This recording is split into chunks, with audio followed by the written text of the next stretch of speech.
तो दोस्तों आपको पता है कि कर्ण जन्म से ही अमर क्यों था। उसे अमरता का वरदान मिल रखा था और एक ऐसा योद्धा जो कवच और कुंडल के साथ पैदा हुआ था।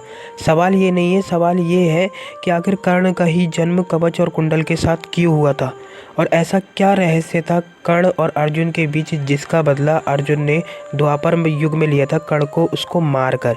और द्वापर युग में श्री कृष्ण और अर्जुन पिछले जन्म में क्या थे, ये सब मैं इस वीडियो में बताऊंगा। तो वीडियो को एंड तक जरूर देखना और चैनल को सब्सक्राइब कर देना और वीडियो को लाइक कर देना। आओ वीडियो स्टार्ट करते हैं।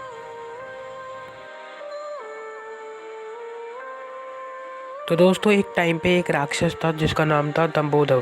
ये एक ऐसा राक्षस था जिसने हजारों साल तक सूर्यदेव की तपस्या की थी और सूर्यदेव प्रसन्न होकर इसे वरदान में 1000 कवच प्रदान कर देते हैं। सूर्यदेव का ये भी कहना था कि इसका कवच वही तोड़ सकता है जो हजारों साल तक तपस्या किया हो और इसका एक कवच टूटने से उस बंदे की मृत्यु हो जाएगी। तो इसका पता जब उस राक्षस को पता चलता है तो वो अपने आप को अमर समझने लग जाता है और अपने आप को बहुत शक्तिशाली समझने लग जाता है। तो वो लोगों को बहुत परेशान करने लग जाता है। ये देखकर जो ऊपर बैठे देव होते हैं वो भगवान विष्णु से कहते हैं। तो भगवान विष्णु धरती पर 2 रूपों में जन्म लेते हैं, एक नर के और एक नारायण के।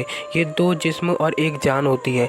नर जो होते हैं वो भगवान श्री कृष्ण का अवतार होते हैं और जो नारायण होते हैं वो भगवान अर्जुन का अवतार होते हैं। केवल नर और नारायण ही भगवान थे जो उस राक्षस का वध कर सकते थे, क्योंकि वो हजारों साल तक तपस्या में लीन रहते थे। तो जिस बात का पता जब नर और नारायण को पता चलता है, तो जब नर लड़ने जाते उस राक्षस से तो नारायण तपस्या करते थे और जब नारायण लड़ने जाते थे तो नर तपस्या करते थे।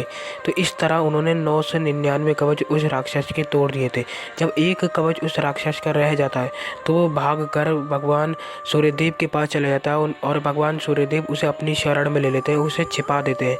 जिसका पता जब नर और नारायण को पता चलता है तो वह सूर्यदेव को श्राप देते हैं कि जिस राक्षस को तुमने छिपा रखा है, इस राक्षस का वध करने के लिए हम दोबारा पुनः जन्म लेंगे और यह राक्षस तुम्हारे ही अंश से पैदा होगा और इसका दुख तुम्हें पूरे जीवन भर भुगतना पड़ेगा। समय आता है द्वापर युग का।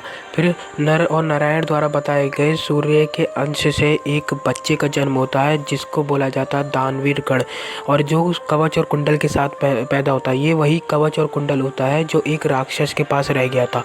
और फिर नर और नारायण द्वारा बताया गया कि दोबारा पुनः जन्म द्वापर युग में कृष्ण और अर्जुन का होता है और फिर कृष्ण द्वारा अर्जुन के हाथों कर्ण का वध हो जाता है। तो इस तरह एक दामवंत राक्षस, सबसे खतरनाक राक्षस का वध हो जाता है। कर्ण की कहानी यहीं खत्म होती है, पर महाभारत के राज अभी भी बाकी हैं। अगर आप चाहते हो ऐसे और कहानियाँ जो सिर्फ किताबों में नहीं मिलती तो चैनल को सब्सक्राइब कर लो, क्योंकि अगला वीडियो आपका सोच बदल देगा।